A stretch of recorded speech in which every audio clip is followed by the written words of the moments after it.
You're listening to All Kinds of Catholic with me, Teresa Alessandro. My conversations with different Catholics will give you glimpses into some of the ways we're living our faith today. Pope Leo, quoting St. Augustine, reminds us, "Let us live well, and the times will be good. We are the times."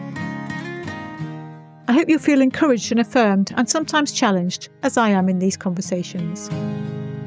Join our podcast community, get news and background information about the conversations, and share your thoughts if you want to. You can get the newsletter and each episode straight to your inbox by going to allkindsofcatholic.substack.com and clicking on subscribe. It's free. That web address is in the episode notes too, and I'd love you to draw closer to our community. Thank you. Hello listeners, just before we get into this week's conversation, I've been trailing for ages this in-person event, and I'm going to start talking about it properly today. So we're having a gathering for the All Kinds of Catholic podcast community. So I'll be there gathering with you, listeners, and also some of our previous podcast guests. It'll be lovely for us to be in the same space and talk to each other in person. I'm going to make a live episode of the podcast in conversation with a guest while we're there, and there'll be a simple lunch. It's on Saturday the 21st of March, and it's in Leicester. There's a link to where you can find out all the details and book a place in the episode notes. You might not have realised, but there are people listening to this podcast in many different parts of the world. So an in-person gathering can't help but exclude some of our community. Sorry about that, but I'm really interested in bringing together people who can be there in Leicester on the 21st of March to talk about how you're finding the podcast. It's a chance for you to share your thoughts with me directly, which would be great. And while we're there together, we can talk about the value of an online gathering in the future. So I hope our whole community will be enriched by that in-person gathering, even for those listeners who aren't able to be there on the day. By train, Leicester is just an hour from London St Pancras station. It's an hour from Birmingham. It's an hour from Sheffield. It's an hour from Peterborough. And the venue for the event is a very short walk from the station. And there's car parking too if you're coming by car. And you can come to Leicester by bus or coach also. Go to the episode notes and find the link to the All Kinds of Catholic gathering. Sign up if you're able to, or make a note in your diary and be thinking about it. It would be really lovely to meet you in person. This event is kindly supported by the Passionists of St Patrick's Province, Ireland and Britain. And part of that funding provides a small pot of money towards travel costs. So if you're a very committed listener who can't otherwise attend because of the cost, do get in touch. Okay, let's get on with today's conversation. Listeners, you'll remember that we had a special episode last week for the Feast of the Epiphany, and so we're following up that episode with another Catholic woman in astronomy this week, and so I'm joined by Nell, and we're going to have a really good conversation. So thanks ever so much for making some time to join me, Nell.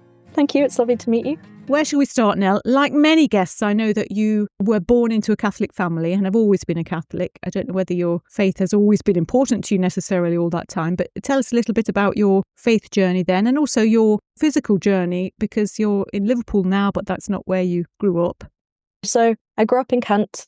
I was born into a Catholic family, went to church every Sunday. It was very, very important. My mother helped me, she was the first Holy Communion teacher, so very embedded in the church. I was an altar server for about 5 or 6 years, so I had very strong Catholic values, and still do. I had to move up to Liverpool for university because I really liked the astrophysics course here, but I did carry on my faith in Liverpool. I kind of branched out a bit. I went to Penny Lane St Barnabas Church and joined a Christian youth group, and that was really interesting for me.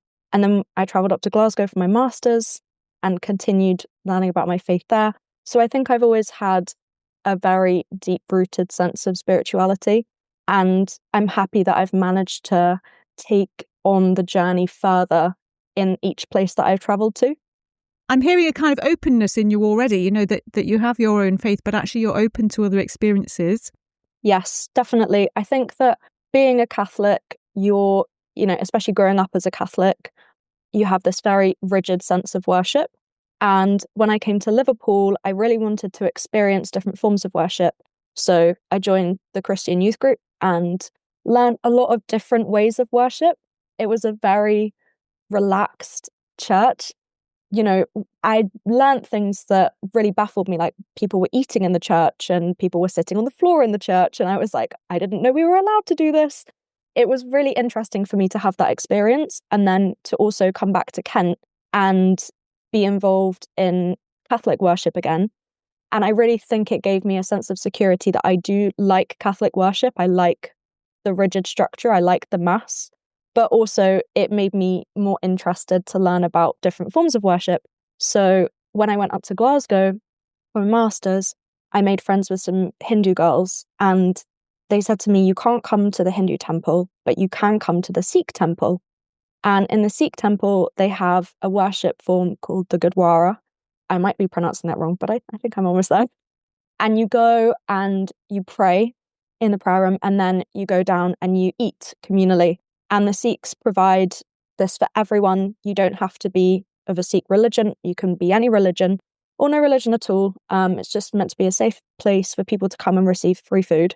And I loved it. I really, really, really loved it. I think it opened my mind to how different people worship and communicate through their religion and have that sense of community. And I also found it in the Church of Scotland. There was a church on my university campus that I went to, and I was always very welcome to every form of different place of worship that I visited. Thank you, Nell. That's so interesting. I'm based here in Leicester, which is well known for being multicultural. There's a big Sikh community here. And, I'm well aware that the Sikh community are very welcoming and have a huge tradition of hospitality that, as you say, people are welcome to go and share in eating together there. And so it's really interesting to hear from someone who's been and done that and, how you found that and what a positive experience that was. I think sometimes we can imagine that our own experience, we think of hospitality also in the Catholic faith, don't we? And we can imagine that we're the ones who do that and other people don't know about it. So it's really useful to find really positive, welcoming experiences in other faiths. And like you say, it doesn't take us away from our own faith, but it gives us a kind of breadth to our understanding of where we are, I suppose. Yeah, definitely. So I'm really interested in the fact that the women that I spoke to last week for the Epiphany episode all spoke about having broad interests, as well as, they hadn't just focused on astronomy. Even from childhood, they were aware of having lots of interests. I'm hearing the same in you. That's really interesting that you too have, as I say, this openness, this interest in the world around you, not just in what's going on above our heads in space. So tell us a bit about then how you found the episode. I know you caught up with what last week's guests had to say. How did it strike you? What resonated for you? Yeah, I think that I really align myself with those women, not just from the fact that I'm also a Catholic and also an astrophysicist, but a lot of the themes of conversation I really agreed with, separating religion from science, but also being able to agree with both at the same time. I really agree with that. And I think that it's really good that this conversation is happening, because in the past and still to this day, some people can really, degrade it and diminish it. And I don't think that's the right approach. And I also really learnt a lot from the women, from Jacqueline and Claudia and Laura. I think, I never knew that there were craters on the moon named after Jesuits. And I knew about famous astronomers who have also been Catholic priests. And I know how much the Catholic Church has donated financially and supported socially astrophysics in the past. But it was really great to hear more of those facts and themes come to light through the episode. I also identified with being a woman in the Catholic Church. There is a really strong place for us. And I've never felt like I was discriminated or felt lesser. I always felt very welcome in the church. And it's something that I really struggle to convey to others when they question me on my religion, because I've never felt that I question my religion, even though, I've said that I've experienced lots of different forms of worship. That was more, I think, me trying to explore and learn about others and about myself, and less about me questioning my own religious values. So yeah, I think it's really interesting when you have to try and defend yourself to people. And they kind of spoke about that a little bit in the episode, and about how you can really agree that astrophysics and science can still make sense in the context of being religious. Okay. And what about, we spoke a little bit in the episode last week about, I suppose, something about the enormity of space and the things we don't know. How do you experience astrophysics and, does it make you look up at the sky differently? Are you very aware of things that you don't know as much as things that you're learning? Definitely, definitely. I think because I'm very comfortable with the sense of the unknown, as many religious people are, it almost makes it a bit easier to learn about because there is so much that we don't know. Especially doing my PhD, I'm studying things that we currently don't know and trying to solve them. So it gives me a sense of comfort that I'm already familiar with the unknown, I'm not afraid of it, and I can deal with it. In terms of being kind of connected to religion, and, when I look at the stars, it's just been Christmas, and I love midnight mass. I love going to mass in the evenings. I feel very connected spiritually to God when we're under the light of the stars. I love the Easter Vigil. So I think those things are really core for me and where I can draw my love from the stars into my religion. I'm reminded that having made that episode last week, we had a full moon the other night here that was really clear. The wolf moon. Mm-hmm. And I was kind of looking at it in a new way because I was thinking about my guests and how they understand much more about what they're seeing, I suppose. But there's a sense in which the awe of what there is in the universe just came through to me more clearly, I think, from having had a conversation with other Catholic people about it. Definitely. And when you can look at the stars and see the beauty of it, I think it just reminds us how God has created this beautiful universe. And that's really prominent for me when I look at the stars. I just see all of the beauty in it. I study things which are outside of our galaxy, and so they're very, very unknown. But it's a very exciting feeling for me. It doesn't fill me with dread. And that feels, to me, that sounds so tenuous to be, examining something that is so far away that we maybe only understand by, I don't know, glimpses on telescope images or formulas, mathematical formulas that tell us something must be so. That seems so tenuous. And yet, I don't know whether that gives you a sense that God really is everywhere, that, you can find so far away something that still we can in some way understand as human beings created by God. Yeah, definitely. I think it really emphasizes how God is all around us, even so far away. The events that I'm studying, I still feel very intrigued by them and connected to them and want to know more about them. I can go into what I study specifically. It's quite a weird field. I don't know if any of the other women study it. I know Claudia, she studies cosmology. And what I do is kind of similar. So I study the collisions between black holes and neutron stars, so stars at the end of their lives. And they produce these massive explosions, which are very awesome to look at and to observe. And as you say, they can only be observed by space telescopes. So yeah, very connected to the universe. And are those explosions that you're looking at, I mean, clearly I don't know anything about astrophysics, but I'm just trying to grasp at something.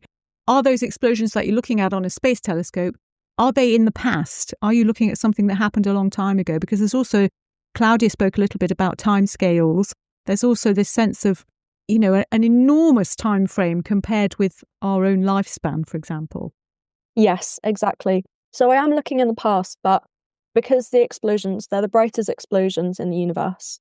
And so we're able to see them with our telescopes and pinpoint them.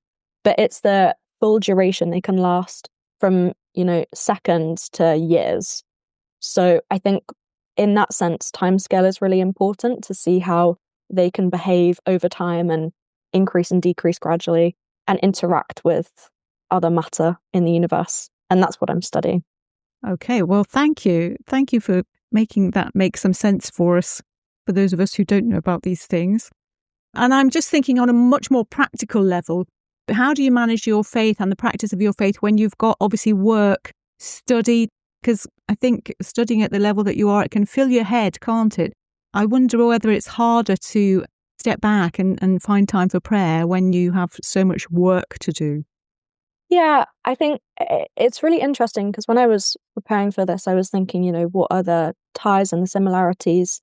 And I really do find a sense of calm escape in both my work and also in prayer. I think it's one of the only times, in both situations where my brain can really focus on one thing. And I didn't really realize that in terms of religion, probably until when I was in my late teens, maybe like 16, 17, that I could really go to church and just disconnect from everything else and focus on God and focus on worship. And now I find the same in my work when I'm, really focused on a problem and I can just disconnect from everything else, from all the thoughts in my brain. So yeah, I think I kind of parallel the two in that way. And do you, I don't want to put you, maybe I'm projecting my own foibles onto you, but when there's a lot to do, it's easy to deprioritize time for prayer, is what I'm trying to say. So is it something that you have to work at, making time to continue to connect with God in your prayer life when there are deadlines and huge pieces of work to complete? Definitely. I think that especially not being where I've come from in my home anymore and being away from my local parish, it was hard initially when I moved up to Liverpool and also when I went to Glasgow to try and find time to go to church, to try and find time to pray. And that's part of the reason, honestly, why I had those experiences with the Sikh temple, because my Hindu friends were like, well, we're really stressed with exams, so come and pray with us. And I just said, okay, because I would prefer to be in company in the church. So yeah, I do find it hard. And I think it's a constant challenge and thing to work at and that we all have to work at. But I find it a lot easier, I think, when I go back home and I'm with my family in my local parish. We're very close to our priest. My family is still very deep rooted in the church. So I remain in contact with them and also with the people in Liverpool. I've managed to find connections in different churches. But yes, it's always a challenge and something I'm working at. Okay, well, thank you for your honesty. And then I think it would be really nice to get some sort of flavour of what your faith looks like. You've explained a little bit about being able to be in church and just disconnect from the cares of the world. But what about, what are the kind of things that nourish your faith particularly? Are there particular prayers, ways of celebrating Mass that speak to you? Yeah, as I said, I think that I feel the most spiritual in the evenings. So I connect with God a lot more through masses that are in the evening. So I would prefer to go to a mass like that than to a mass maybe during the daytime. But yeah, I think that there's lots of forms of worship, honestly. At Penny Lane, there's lots of singing of hymns, and I really love doing that. I love silent prayer, my own prayer, my personal reflections. And I think praying for loved ones, going into a cathedral or a church, lighting a candle for people who I know, for people who I don't know. I find that there's lots of different ways that you can express your worship, and it doesn't just have to be in the Mass time. Thank you, Nell. And in the things that you've chosen to study and the places that you've travelled to do those studies, do you feel a sense of God leading you to those places and to this area of study? Do you feel a sense of God working in your life and directing you? And is that something you pray about? Yeah, definitely. I think my prayers, it's interesting. When I came to Liverpool's a very Catholic place. It's really deep rooted in Catholicism. There's a church on every corner, and I love that. I really love, being able to experience that and being in a very religious place. And I definitely think that God sent me here for a reason. It's the reason that I've been able to carry on as an astrophysicist, to get my PhD. I wouldn't be back here if that hadn't have happened.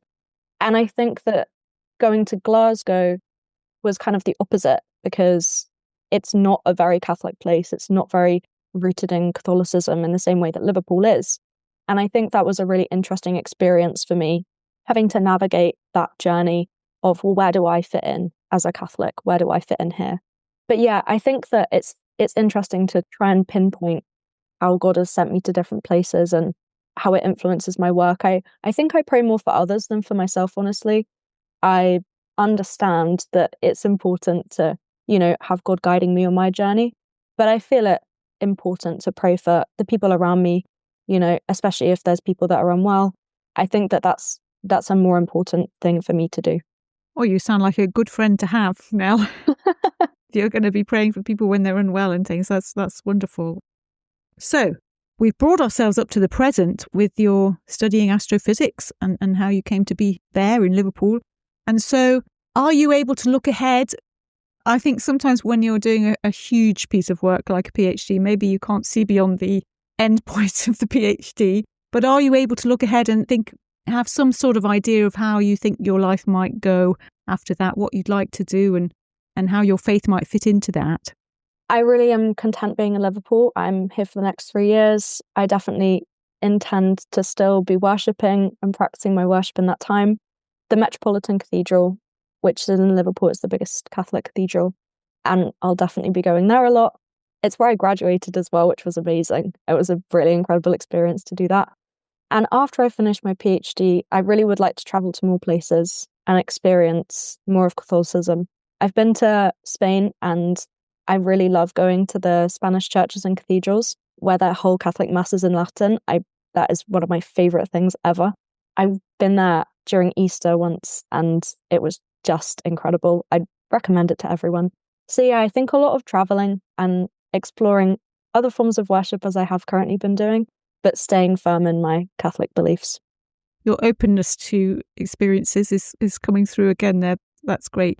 I wonder if we might just finish, just because you mentioned Liverpool Metropolitan Cathedral, and lots of listeners may be familiar with it or be able to have a little look afterwards. Tell us a bit about what it's like going to Mass there at night then. Have you done that? Have you been to Mass at night as you prefer the evenings? What is that building like at night? Oh my gosh, it's incredible. I would encourage everyone to visit it because it's really phenomenal. The stained glass is gorgeous, and when the sun comes in, it's just amazing. So it's a circular cathedral, and with the altar in the middle of it. I just think that you can't really experience anything similar to it. We've got the Anglican Cathedral, which is the second Liverpool cathedral, and that is also incredible. But I think the Metropolitan Cathedral, it has a crypt as well, which is really impressive. It offers a very diverse perspective on a Mass, and I always feel very welcome there. So I'd encourage everybody to definitely visit it. Okay, that's great. Thank you ever so much, Nell. I'm so glad you've made some time out of your PhD to join us today. It's been really lovely to hear from you and to hear your openness to new experiences and what you think about when you're looking up at the heavens. I'm really interested in you preferring Mass in the evening and at night, actually. I think that's something I'm going to think about differently, because I usually find I'm a bit more sleepy at those times. But I'm going to think about that differently, knowing that that's something that really speaks to you. And I hope listeners have found something in this conversation. I'm sure they will have to resonate with them and give them new things to think about. So thanks ever so much for making some time today.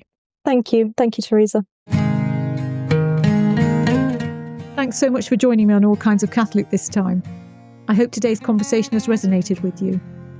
A new episode is released each Wednesday, and you can follow All Kinds of Catholic on the usual podcast platforms. Rate and review to help others find it. You can also follow us on social media at Kinds of Catholic.